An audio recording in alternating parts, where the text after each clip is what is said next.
আজকের পত্রিকার ঘটনা, ছেলে একজন প্রকৌশলী, একজন সচিব, একজন আমেরিকা, একজন কানাডায় থাকেন।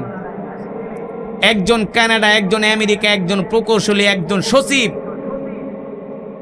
বড় বড় ইউনিভার্সিটির অধ্যাপক। এক সপ্তাহ যাবত ঢাকার একটা ফ্ল্যাটে ময়রা পড়ে আছে। এক সপ্তাহ যাবত, এক সপ্তাহ আগে ময়রা একা ফ্ল্যাটের মধ্যে গন্ধ বের হয়েছে, পচা গন্ধ বের হয়েছে। আশেপাশের মানুষ যা দেখে যে ওই মহিলা ঘরের ভিতরে মরে আছে। অথচ ছেলে একটা আমেরিকা, কানাডা, প্রকৌশলী, সচিব, সম্পদের অভাব নাই। রোগে শোগে একজন মা ঘরের ভিতরে বিনা চিকিৎসায়, বিনা খাবারে, একাকিত্ব জীবন সহ্য করতে না পেরে ওই মহিলা মারা গেছে ঘরের ভিতরে। ওই মা বিনা চিকিৎসায় মারা গেছে। যেই মায়ের সন্তান আমেরিকা, কানাডায় থাকে, প্রকৌশলী, সচিব, ওই মায়ের সন্তানদের কি অর্থের অভাব আছে? বলেন, অর্থের অভাব আছে? তাহলে এই মা কেন বিনা চিকিৎসায় এক সপ্তাহ আগে ঘরের ভিতরে মরে রয়েছে? সন্তানরা কেউ জানে না। তার মানে এখানে শুধু সন্তানের দোষ না, এখানে মা বাবার দোষও আছে।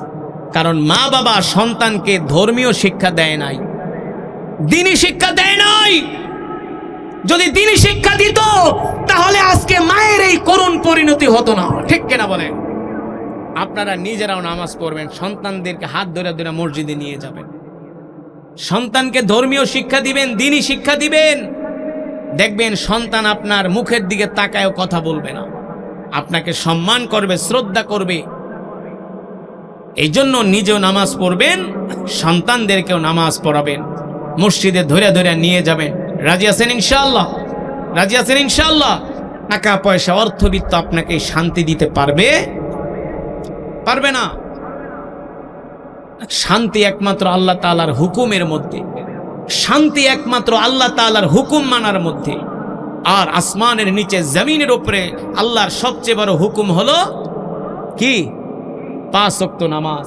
আল্লাহর সবচেয়ে বড় হুকুম, এর চেয়ে আর বড় হুকুম নাই। 5 ওয়াক্ত নামাজ। শুধু নিজে পড়বেন না, সন্তানকেও মসজিদে নিয়ে যাবেন, সন্তানকে মসজিদে নিয়ে যাবেন।